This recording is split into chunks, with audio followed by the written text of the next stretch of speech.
மீசா டிவியின் தமிழ் பேசும் உறவுகளை அன்போடு வரவேற்றுக் கொள்கிறோம். இன்றைய இந்த பதிவுல இஸ்ரேல் அமெரிக்கா படுகொலை செய்ய துடிக்கின்ற ஈரானுடைய உச்ச தலைவர் அலி ஹாமினி யாரு?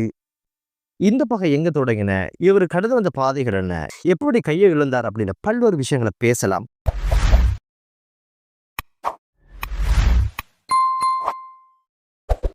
இஸ்ரேலும் அமெரிக்காவும் அலி ஹாமினி அவங்களை படுகொலை செஞ்சிட்டா ஈரானுடைய அத்தியாயம் அஸ்தமனமாகிரும் அப்படின்னு ஒரு கணக்கை போட்டிருக்கிறாங்க. இந்த ஒரு விஷயம் குறித்து எதனால இந்த பகை உண்டானது, ஏன் இவரை டாக்கல் பண்ணணும் அப்படின்ற ஒரு விஷயத்தை தேடி பார்க்குற நேரம் தான் ஒரு வரலாறை பின்னோக்கி பார்க்க வேண்டிய தேவை இருக்குது. அந்த வரலாறு எங்க தொடங்குது அப்படின்னு பார்த்தீங்கன்னா 1939ஆம் ஆண்டு மஷ்ஹத் என்ற கிராமத்துல இந்த அலி ஹாமினி அவங்க ஒரு வறுமை கோட்டின் பிடியில வாழ்கிற ஒரு குடும்பத்துல 8 குழந்தைகள 2வது குழந்தையாக இவர் பிறந்திருக்கிறாரு. இவருடைய முழு பெயர் ஆயத்துல்லா அலி ஹுசைனி அல் ஹாமினி. தந்தையுடைய பெயர் ஆயத்துல்லா ஜவாத். இவர் மிகப்பெரிய ஒரு ஆலிமாகவும் மார்க்க உபதேசம் செய்கின்றவர்களாகவும் காணப்பட்டதுனால இவருடைய தாய் ஹதீஜா குர்ஆனை முழுமையா பாடமிட்ட ஹாஃபிலாகவும் இருப்பதனால மார்க்க பற்றோடு மார்க்க கல்விக்கு முக்கியத்துவம் கொடுக்கின்ற அந்த பாசறையில பல்வேறு உலமாக்கள் பல்வேறு அறிஞர்களிடம் மார்க்க கல்வியை கற்று ஒரு தேர்ச்சி அடைகின்ற ஒரு பருவத்தை இந்த அலி ஹாமி அடைகிறாரு. இந்த சந்தர்ப்பத்துல அன்று ஆட்சியாளராக இருந்தவர் தான் ஷா முகமது ரிலா. ஷா முகமது ரிலாவுடைய ஆட்சி காலத்துல அவருடைய ஆட்சிக்கு எதிரான புரட்சி செய்ததாக சொந்த சாச்சாவை தூக்கு தண்டனை வழங்கி படுகொலை செஞ்ச அந்த ஒரு சம்பவம் இவருடைய ஆழ் மனதுல மிகப்பெரிய ஒரு தாக்கத்தை ஏற்படுத்தினது மட்டுமில்ல, படிப்படியாக இந்த ஷாஹுடைய ஆட்சியை இவர் வெறுக்க ஆரம்பிக்கிறாரு. 1957ஆம் ஆண்டு இந்த ஈரானை புரட்சிக்கு வித்திட்ட ஆயத்துல்லா ஹுமைனியுடைய சகவாசம் கிடைக்கிறதோட கொஞ்சம் கொஞ்சமா அவருடைய சிந்தனையில கவரப்பட்டு அவருடைய பாணியில வளர பேச ஆரம்பிச்சாரு.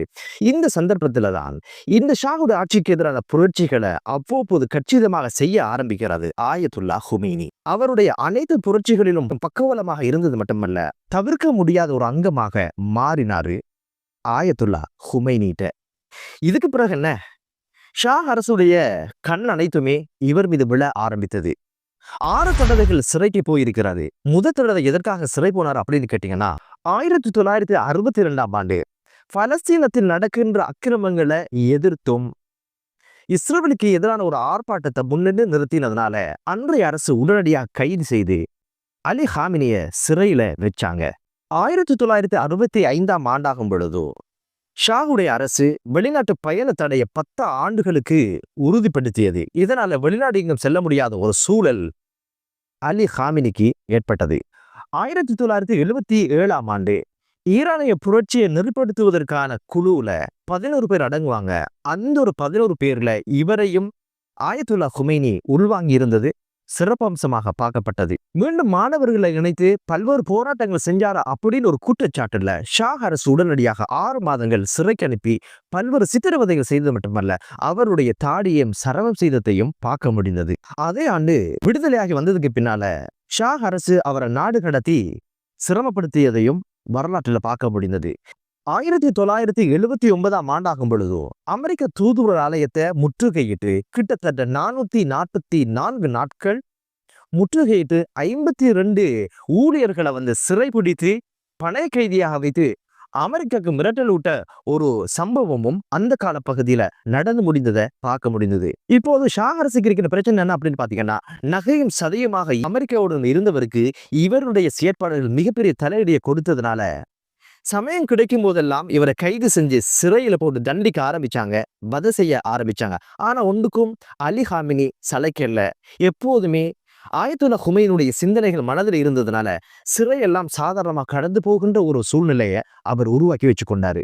1981ஆம் ஆண்டு அபுதர்தா என்று சொல்லப்படுகின்ற ஒரு பள்ளியில ஜும்மா ஹுதுப பிரசங்கம் நடத்தி கொண்டிருக்கின்ற இந்த சந்தர்ப்பத்துல ஹல்க் என்ற ஆயுத குழுவினர் ஒரு ரெக்கார்ட் பண்ணுகின்ற ஒரு கருவிக்குள்ள வெடிமருந்துகளை வச்சு படுகொலை செய்வதற்கான ஒரு திட்டத்தை தீட்டி அந்த ஒரு விஷயத்தை கச்சிதமாக செஞ்சதுல அலி ஹாமினிக்கு பலத்த காயங்கள் ஏற்பட்டு உடனடியாக வைத்தியசாலையில அனுமதிக்கப்பட்டு சிகிச்சை பெற்றாரு. அந்த தாக்குதல்ல அவருடைய வலது கை முற்றாக செயலிழந்ததையும் பார்க்க முடிந்தது.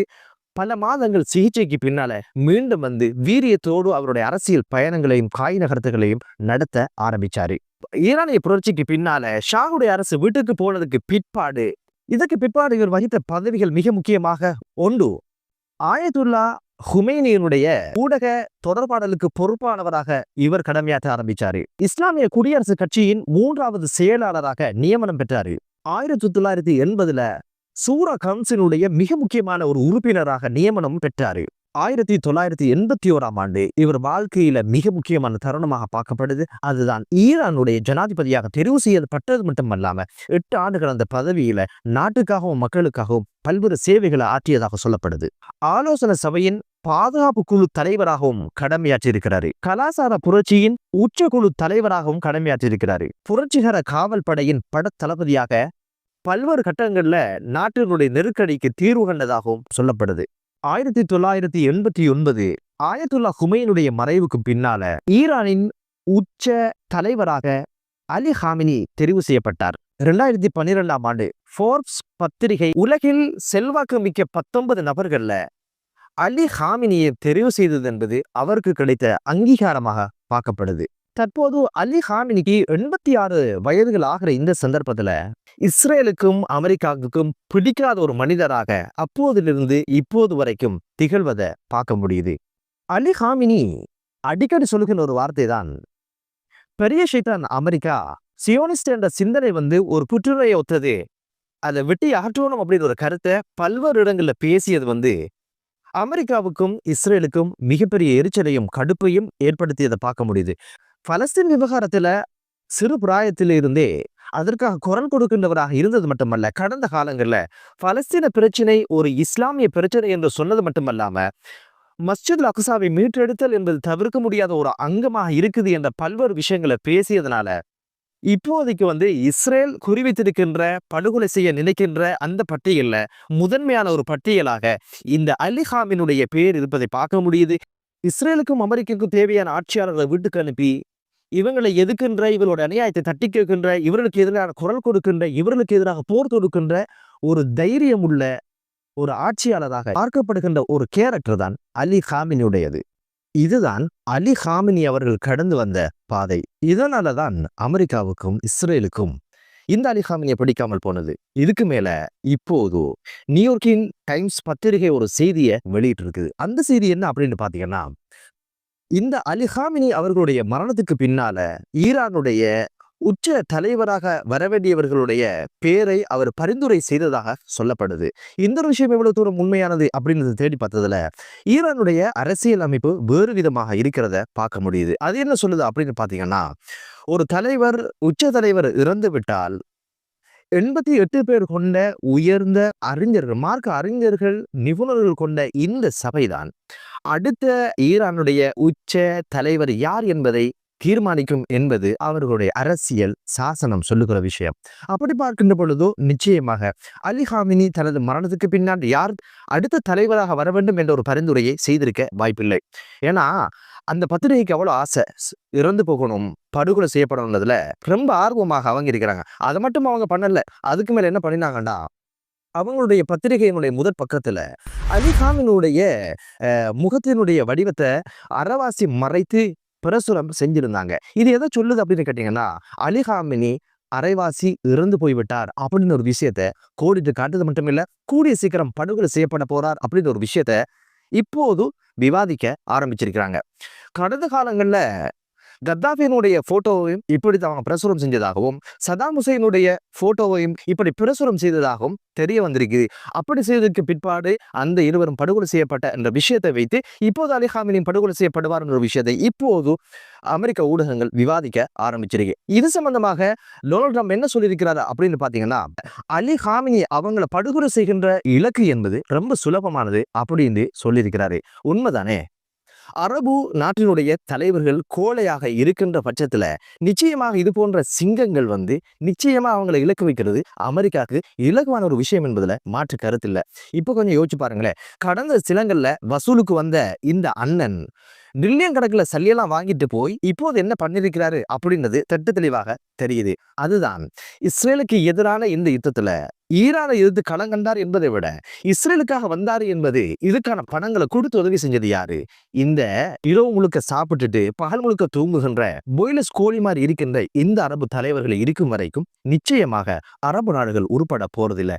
உண்மையிலே தனி ஆளாக அமெரிக்கா என்ன இஸ்ரேல் என்ன யாராக இருந்தாலும் எம்மோடு போர் தொடுத்தால் சண்டைன்னு வந்தால் நிச்சயமாக நாங்கள் மல்லுக்கடிப்போம் அடிபடியை போறலன்னு சொல்லுகின்ற ஒரு தனி மனிதனாக இருக்கின்ற அலி ஹாமினி பாலைவனத்து சிங்கம் என்றுதான் மீசான் டிவி பார்க்குது. சதாம் ஹுசேனை போட்டதுக்கு கத்தாபியை போட்டதுக்கு யார் துரும்புச்சீட்டாக இருந்தாங்க, யார் களம் அமைச்சு கொடுத்தாங்க, யார் பக்கபலமாக இருந்தாங்க? இந்த அரபுகள் தானே, இந்த அரபு தலைவர்கள் தானே. அவர்கள் கோழையாக இருக்கும் வரைக்கும் இது போன்ற சிங்கங்கள் நிச்சயமாக வாழ முடியாது. என்னதான் இருந்தாலும் மரணத்துக்கு பயப்பட்டவர்கள் ஈரானியர்கள் கிடையாது என்பதற்கு இது மிக முக்கியமான சான்று.